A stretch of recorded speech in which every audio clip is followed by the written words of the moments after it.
Welcome to Golden Mountain, Golden Meadow. So, yet another story that we are going to read today from grade 12. Reading is very important for our life. Actually, reading. The more you read, the wiser you become. So, you get a lot of knowledge from reading. Today, we're going to read another second lesson of grade 12 literature section, and it is none other than A Respectable Woman by Chopin. Before we read, discuss the following questions. How do you feel if someone lives in your house as a guest for a long time? Yeah, Atithi Deva Bhava. That's what we think about. Guests are like our gods. And number B, have you ever changed your opinion about a person after meeting him or her? Depends upon the situation. If some guests are so codgy, obviously we welcome them for a long period of time, and if they become nosy, then obviously we change our mind of our thought. Probably we think guests are not just gods, they are different from gods.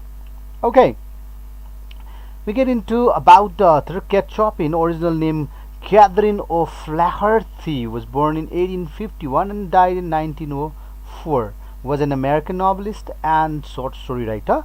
She was born and brought up in St. Louis and lived in New Orleans after getting married to Oscar Chopin.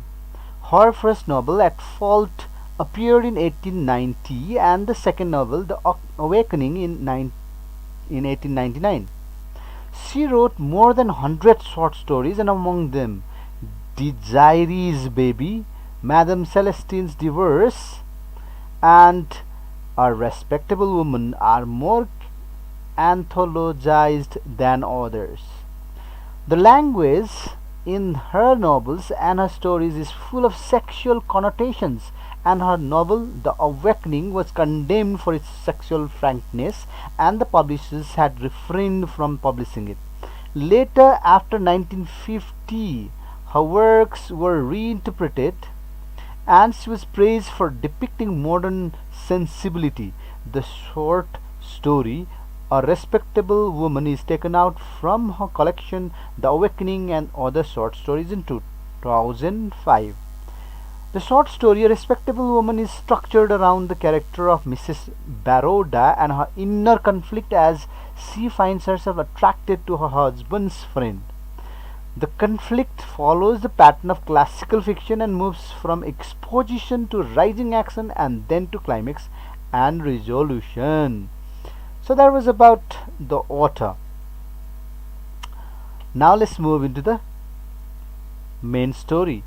Mrs. Baroda was a little provoked to learn that her husband expected his friend Gouvernail up to spend a week or two on the plantation. They had entertained a good deal during the winter. Much of the time had also been passed in New Orleans in various forms of mild dissipation. She was looking forward to a period of unbroken rest now, and undisturbed tete-a-tete with her husband, when he informed her that Gouvernail was coming up to stay a week or two. Okay, it's very simple. Just husband expected to stay with a friend, or friend is invited up to spend in a week of kind of plantation in one of the areas that entered a good deal of they have already entertained a lot of people in winter as well. Most of the times they have spent in New Orleans with various forms of dissipations, and she was looking forward. She was always expecting a period of unspoken rest. She wanted the rest now and undisturbed tete-a-tete with the husband. So she wanted to spend a lot of time with the husband rather than getting involved with lots of noise and lots of guests. And so when he informed her that Gouvernail was coming up to stay a week or two. Now see, Gouvernail is coming to stay. Now why she wanted a quiet time, a cozy time, a romantic time with the husband, but her husband informed that Gouvernail was coming to stay with them as guests. Now what lap? So I think explanation is going to take a lot of time. Rather than that, let's just go and read what it is. Let's slowly read and understand what you think. If you want it to be a little bit faster, you can even speed up during watching this video again. So this was a man she had heard much of but never seen. He had been her husband's college friend, was now a journalist, and in no sense a society man or a man about town, which were perhaps some of the reasons she had never met him, but she had unconsciously formed an image of him in her mind. She pictured him tall, slim, cynical, and eyeglasses, and his hands in his pockets, and she did not like him. Governales was slim enough, but he wasn't very tall nor very cynical. Neither did he wear eyeglasses nor carry his hands in his pockets, and she rather liked him when he first presented himself. But why she liked him she could not explain satisfactorily to herself. When she partly attempted to do so, she could discover in him none of those brilliant and promising traits which Gaston, her husband, had often assured her that he possessed. On the contrary, he sat rather mute and receptive before her chatty eagerness to make him feel at home and in face of Gaston's frank and worthy hospitality. His manner was as courteous toward her as the most exacting woman could require, but he made no direct appeal to her approval or even esteem. Once settled at the plantation, he seemed to like to sit upon the wide portico in the shade of one of the big Corinthian pillars, smoking his cigar lazily and listening attentively to Gaston's experience as a sugar planter. "This is what I call living," he would utter with deep satisfaction as the air that swept across the sugar field caressed him and with its warm and scented velvety touch. It pleased him also to get on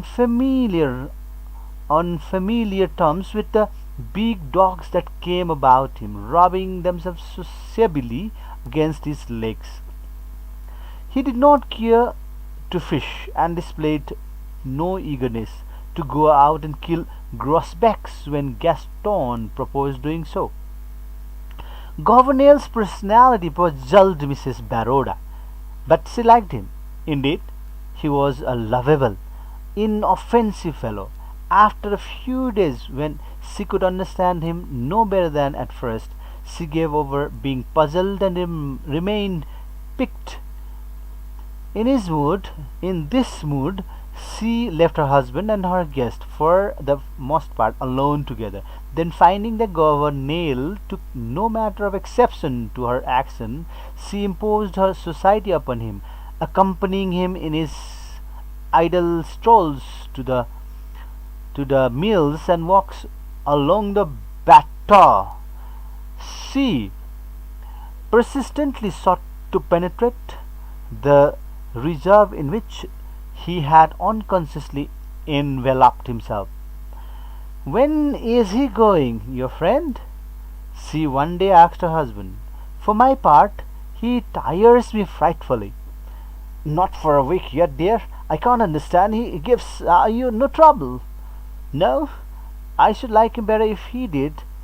If he were more like others, and I had to plan somewhat for his comfort and enjoyment." Gaston took his wife's pretty face between his hands and looked tenderly and laughingly into her troubled eyes. They were making a bit of toilet sociably together in Mrs. Baroda's dressing room. "You're full of surprises, ma bella," he said to her. "Even I can never count upon how you are going to act under given conditions." He kissed her and turned to fasten his cravat before the mirror. "Here you are," he went on, taking poor Governale seriously and making a commotion over him. "The last thing you desire or expect." "Commotion?" She hotly resented. "Nonsense!" How can you say such a thing? Commotion, isn't it? But you said he was clever. So he is, but the poor fellow is run down by overwork now. That's why I asked him here to take a rest. You used to say he was a man of ideas, she retorted, unconciliated. I expected him to be interesting at least. I'm going to the city in the morning to have my spring gowns fitted. Let me know when Mr. Governell is gone. I shall be at home at my Aunt Octavie's. Okay. That night she went and sat alone upon a bench that stood beneath a live oak tree at the edge of the gravel work. She had never known her thoughts or her intentions to be so confused. She could gather nothing from them but the feeling of a distinct necessity to quit her home in the morning. Mrs. Baroda heard footsteps crunching the gravel, but could discern in the darkness only the approaching red point of a lighted cigar. She knew it was Governale, for her husband did not smoke. She hoped to remain unnoticed, but her white gown revealed her to him.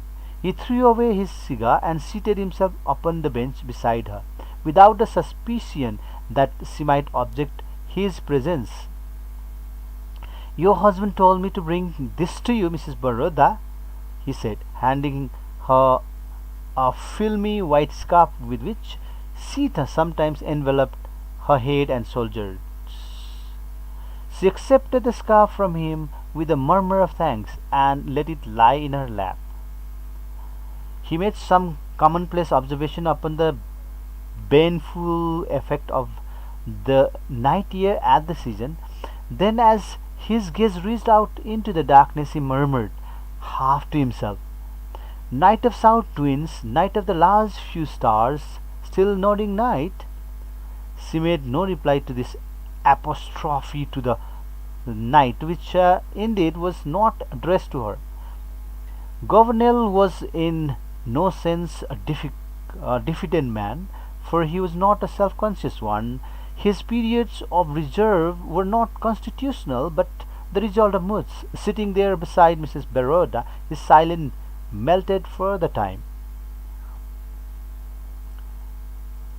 He talked freely and intimately in a low, hesitating drawl that was not unpleasant to hear.